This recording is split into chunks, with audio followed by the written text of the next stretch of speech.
ഞാനിവിടെ already PG diploma counselling ചെയ്യുന്നുണ്ട്. അപ്പൊ ഇവരുടെ പോഷത്തിൽ ഞാൻ കണ്ടാണ് ഈ ഹിപ്നോട്ടിക് കൗൺസിലിംഗ്. സോ ഇതെന്തായാലും എക്സ്പീരിയൻസ് ചെയ്യണമെന്ന് എനിക്ക് വലിയൊരു ആഗ്രഹമായിരുന്നു. അങ്ങനെ ഞാൻ ജോയിൻ ചെയ്ത ഒരുപാട് പേരുടെ തെറ്റിദ്ധാരണയാണ് ഹിപ്നോട്ടിസം എന്ന് പറഞ്ഞാൽ മാജിക്കാണ്, മെന്റലിസം ആണെന്ന്. അപ്പൊ ഈ ഒരു കോഴ്സ് ഞാൻ പഠിച്ചതിലൂടെ അങ്ങനെയുള്ള സംശയങ്ങൾ എനിക്ക് പലരോടും പറഞ്ഞത് മാറ്റാൻ സാധിക്കുമെന്ന് ഞാൻ വിശ്വസിക്കുന്നു.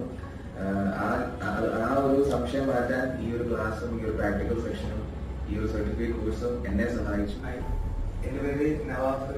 ഞാൻ വെൽനസ് ട്രെയിനറായിട്ട് വർക്ക് ചെയ്യുന്നു. അപ്പോ എനിക്കിതൊക്കെ അറിയാനുള്ള ക്യൂരിയോസിറ്റി ഉണ്ട് മുമ്പ് അല്ലേ. അപ്പോ അങ്ങനെ ക്യൂരിയോസിറ്റി കാരണം പഠിച്ച് ഹിപ്നോട്ടിസം, സ്റ്റേജിന്റെ ഹിപ്നോട്ടിസം പഠിച്ചിട്ടുണ്ട്. കൗൺസിലിംഗ് ഇപ്പൊ ആദ്യമായിട്ടാണ്.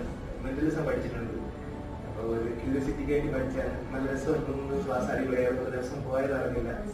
എന്താണ് എന്ന് പഠിക്കണമെന്ന് ഭയങ്കര ഒരു ആഗ്രഹമായിരുന്നു. വളരെ നല്ലതായിരുന്നു. ഇതൊരു പാർട്ട് ഓഫ് പ്രൊഫഷൻ ആവണം, കോർപ്പറേറ്റിൽ നിന്ന് മൂവ് ചെയ്യണമെന്ന് വളരെയധികം വലിയൊരു ആഗ്രഹമുണ്ട്. സോ അതിനായിട്ടുള്ള യാത്രയിലാണ് ഐ തിങ്ക് ഇത് ലേറ്റ് ആയിട്ടാണ് വന്നത്. എന്നാലും ക്ലാസ് അടിപൊളിയായിരുന്നു. നമുക്ക് സാറിന്റെ ഒരു പ്രാക്ടീസ് സെക്ഷൻ, ഉച്ച കഴിഞ്ഞിട്ടുള്ള സെക്ഷന് സാറിന്റെ ഒരു ഹിപ്നോട്ടിസത്തിന്റെ ഒരു ഇതിൽ സത്യം പറഞ്ഞു കഴിഞ്ഞാൽ ഉറങ്ങിപ്പോയി. അങ്ങനെ തന്നെ പറയാം, ഉറങ്ങി. ആ ഒരു അത്രയും ഒരു എന്താ പറയാ പവർ ഉണ്ടായിരുന്നു സാറിന്റെ ക്ലാസ്സില്.